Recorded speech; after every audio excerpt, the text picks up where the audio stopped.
तो America Iran युद्ध को लेकर ईरान ने अपना प्रस्ताव रख दिया अमेरिका के सामने, क्योंकि अमेरिका कह रहा था बातचीत करिए।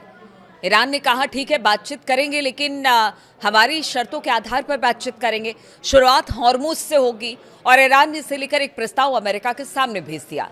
लेकिन अमेरिका ने इसे लेकर जो प्रस्ताव आया है उसे मना कर दिया है। नमस्कार, मैं हूं नीलू। आज इसी प्रस्ताव पर बात करेंगे कि जो ईरान ने प्रस्ताव अमेरिका के सामने रखा, आखिर अमेरिका ने इसे मना क्यों किया और क्या वजह है कि अब ईरान कह रहा है कि और आपकी बातों को हम नहीं मानेंगे और आप कौन होते हैं हमें ऑर्डर देने वाले। जी हाँ, ईरान ने कहा है कि अमेरिका अब दूसरे देशों को हुक्म नहीं दे सकता है, उन्हें क्या करना है ईरान ने साफ कर दिया कि समझौते के लिए अमेरिका को उनकी मांगों को मानना पड़ेगा। ईरान की ओर से यह बयान ऐसे समय में आया है जब उसने अमेरिका को हॉर्मुज स्ट्रेट को खोलने और युद्ध खत्म करने का एक प्रस्ताव दिया। और इस प्रस्ताव में कहा गया कि देखिए, हॉर्मुज आप खोलिए, आप उधर से नाकेबंदी करिए, इधर से हम हॉर्मुज खोलते हैं और फिर वहां से जितने जहाज जा रहे हैं उससे खुलने के बाद देश दुनिया में जो हालात तेल और गैस को लेकर बने हुए हैं वो बेहतर हो जाएंगे। अमेरिका ने अब जो ईरान है उसके इस प्रस्ताव पर नाराजगी दिखाते हुए कहा कि उसके लिए ईरान का परमाणु कार्यक्रम सबसे अहम मुद्दा है। अब देखिए, पहले ये कह रहा था कि बातचीत कीजिए और अब फिर से परमाणु कार्यक्रम पर आकर अमेरिका अटक गया है। अमेरिका क्या चाहता है, ये सवाल अब खुद उनके देश में पूछा जा रहा है कि इस युद्ध से कैसे निकला जाएगा। और अब अमेरिका परमाणु कार्यक्रम को लेकर अटक गया है, हॉर्मुज पर बात नहीं करना चाहता है, जो ईरान ने अपनी तरफ से प्रस्ताव हॉर्मुज को खोलने को दिया था। ईरान के सरकारी टीवी के अनुसार रक्षा मंत्रालय के प्रवक्ता रेजा तलाईनिक ने मंगलवार को कहा कि अमेरिका अब स्वतंत्र राष्ट्रों पर अपनी नीतियां थोपने की स्थिति में नहीं है। यानी अब वो निगोशिएट नहीं करता, मतलब आप थोप नहीं सकते हैं, आप बातचीत कर सकते हैं, आप बैठिए बातचीत करिए, लेकिन आप आदेश देंगे और उसे कोई देश मान लेगा, ऐसा हो नहीं सकता है। और खास तौर पर ईरान, हमने देखा बार बार बातचीत के लिए अमेरिका बुलाता रहा। ईरान अपनी शर्तों के साथ बातचीत की बात कहता है या फिर उसे लगता है कि बातचीत नहीं होगी तो वहां से मतलब पीछे हट जाता है। वॉशिंगटन को ये स्वीकार करना होगा कि वो किसी पर भी कुछ नहीं थोप सकता है। उसे अपनी अवैध और अतार्किक मांगों को छोड़ना होगा, यानी जिसका कोई मतलब नहीं है। सिर्फ आप अपने हित को देख रहे हैं, सामने वाले देश को नहीं देख रहे हैं, उसके हितों को नहीं ध्यान में दे रहे हैं। ऐसी मांगों को छोड़ना होगा अमेरिका को, ऐसा कहना है। और अमेरिका ने लगातार दूसरे देशों में दखल दी है और उसकी संप्रभुता का ख्याल नहीं किया है। अब चीजें बदल रही हैं और अमेरिका अब स्वतंत्र राष्ट्रों पर अपनी नीतियां थोपने की स्थिति में नहीं है। अमेरिका को अतार्किक मांगों को छोड़ना पड़ेगा, ऐसा रेजा तलाईनिक ने कह दिया है। शंघाई सहयोग संगठन की बात की जाए, एससीओ के रक्षा मंत्रियों की बैठक से पहले बोलते हुए तलाईनिक ने कहा कि ईरान स्वतंत्र देश, खास तौर पर विशेष रूप से एससीओ के सदस्य देशों के साथ अपनी रक्षात्मक सैन्य क्षमताओं को साझा करने के लिए भी तैयार है। अमेरिका और ईरान के बीच 8 अप्रैल से लड़ाई रुकी हुई है, लेकिन दोनों पक्षों में तनाव लगातार बरकरार है, यानी कोई बीच का रास्ता नहीं निकल रहा है और न ही युद्ध खत्म होने के आसार दिख रहे हैं। इस बीच अमेरिकी राष्ट्रपति डोनाल्ड ट्रंप ने मंगलवार को दावा किया कि ईरान ने उनको सूचित किया है कि वो बर्बादी की कगार पर है। अब देखिए, कोई किसी की बर्बादी हो रही है, वो दूसरे को सूचना देगा कि हम बर्बाद हो रहे हैं। ट्रंप इस तरह का बयान दे रहे हैं।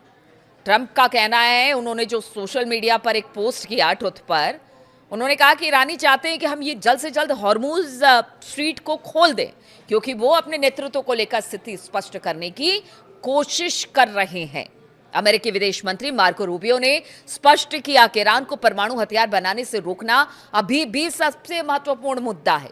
रूबियो ने ईरान के नए प्रस्ताव पर यह बात कही है और इस प्रस्ताव में ईरान ने मांग की है कि अगर अमेरिका अपनी नाकेबंदी हटा ले और युद्ध खत्म कर दे तो वो हॉर्मुज स्ट्रेट से अपने नियंत्रण को हटा लेगा और इसके बाद परमाणु कार्यक्रम पर बात की जा सकती है। इस तरह का प्रस्ताव ईरान ने रखा और हमने देखा कि किस तरह से ओमान गए थे। ओमान से कहा कि जो टोल हॉर्मुज से गुजरने वाले जहाज से लगते हैं उनको हम आधा आधा कर लेंगे, यानी बांट लिया जाएगा। और इस बात पर जो अरब मुल्क हैं उन्होंने भी सहमति जताई और बाकी ईरान ने भी सहमति जताई है। लेकिन अब पेच फंसा दिया है ट्रंप ने।